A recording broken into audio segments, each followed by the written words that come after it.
We've brought up this sound from the Analog Waves pack.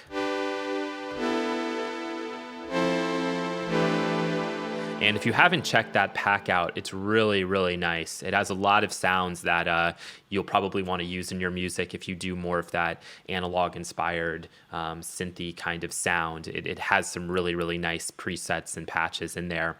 Hopefully they even add more in the future. At least that's what I'm hoping for. And when I brought this patch in, it did have some voice stacking going on, so I went ahead and got rid of that. But just looking at the patch, one really interesting thing is that by default, what they did is they took the pitch transpose and brought it up 12. Now, what that's doing is it's not triggering different samples.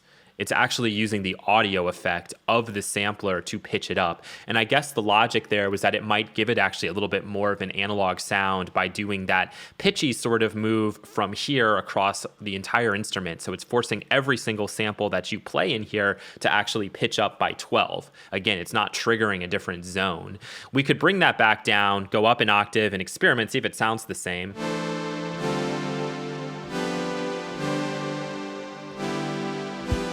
And then let's go up again by 12 where it was before. And part of what this is going to influence is the key tracking as well. So that's something to be aware of. Let's go down an octave and see if it sounds the same.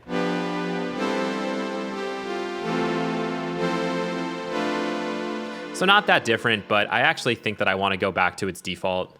And we'll go ahead and mess in that same octave range.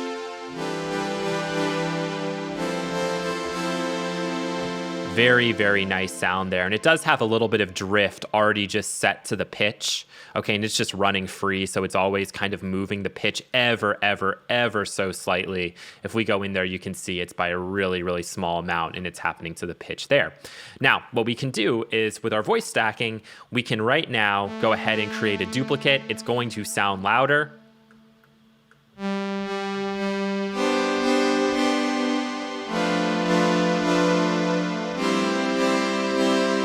And typically then what you would do is we have this voice stack spread, and there's different modes for that if we actually bring in the actual modulator.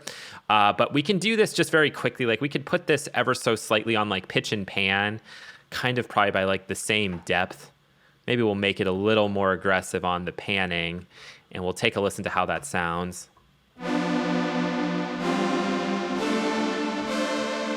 And it's easy to take this too far.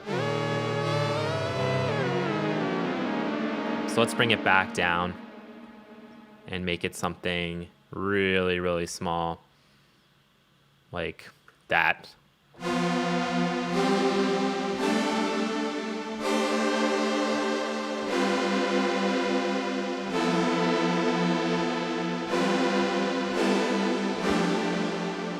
But that's not as fun as it could be. So what we're actually going to do is we're going to go ahead and delete those. And what we're going to do is we're going to crank the voices all the way up to 5.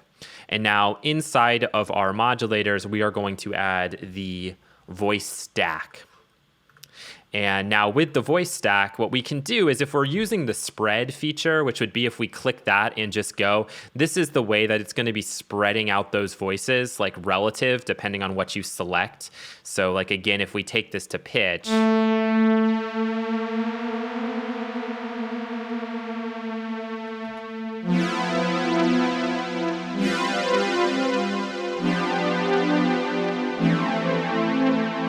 you can hear that like so, but what you might want to do is actually have complete control over this. Like that sounded pretty good based on the sound that we have. And I could actually though go in and with the individual voices set it exactly where I want to. And just to be safe, I usually go into manual. Voice 1, I don't want to touch at all. Voice 2, maybe I want that to be pitched down 1 octave. And believe it or not, there is a way that we could go in here and we could actually force it to play a different sample. For now, it's not going to be playing a different sample. It's just going to be trying to repitch this. For voice number 3, let's go up an octave, roughly. Da-da-da-da-da. And then the other 2 voices, maybe we'll just like offset the pitch like just a little bit. So voice 4, we'll do a tiny bit there. Voice 5, we'll do a tiny bit there. And now let's go ahead and listen to what this sounds like.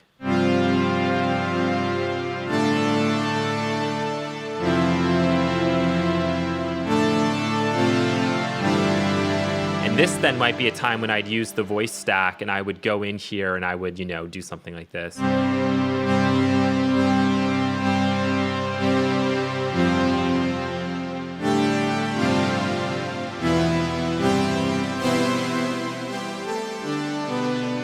But we could take this further. So like, for example, with like stack number 2, we could go in and, oh wait, actually I want to change the mode because on manual that actually probably made no difference.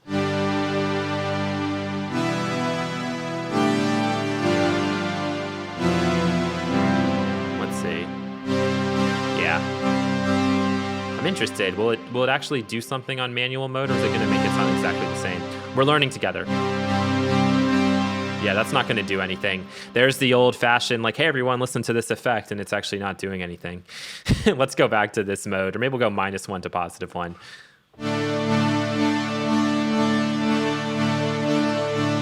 Oh, yeah.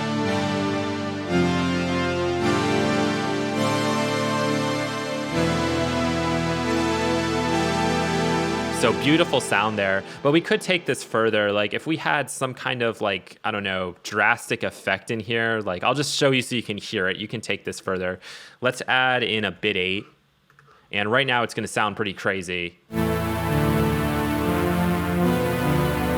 let's say I just want a little bit of that and I just wanted that working with voice 2. I could take voice number 2 and I could add that onto the mix parameter here.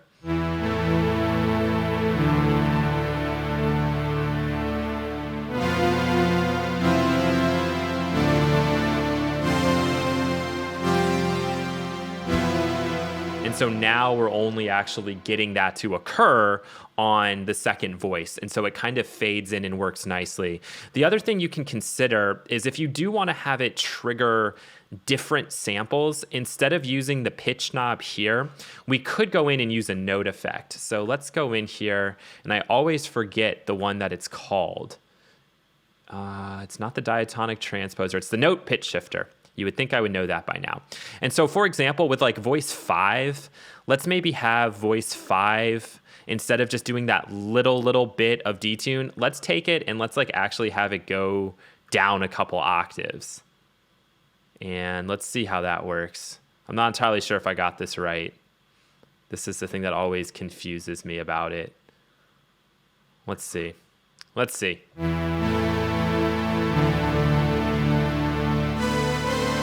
Difficult for me to actually know if I made any difference with that.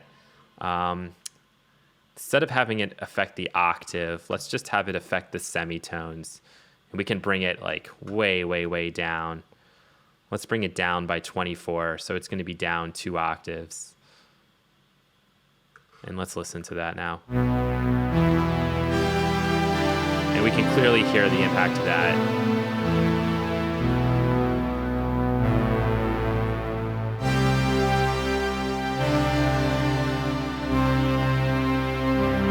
So now it actually is going to be triggering another zone. It's going to be triggering a lower zone down there and not just using the audio effect, okay? The built-in pitch effect, it will be triggering a different zone.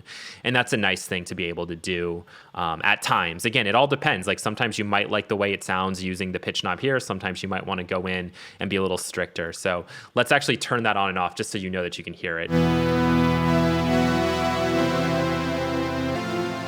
And there you hear it.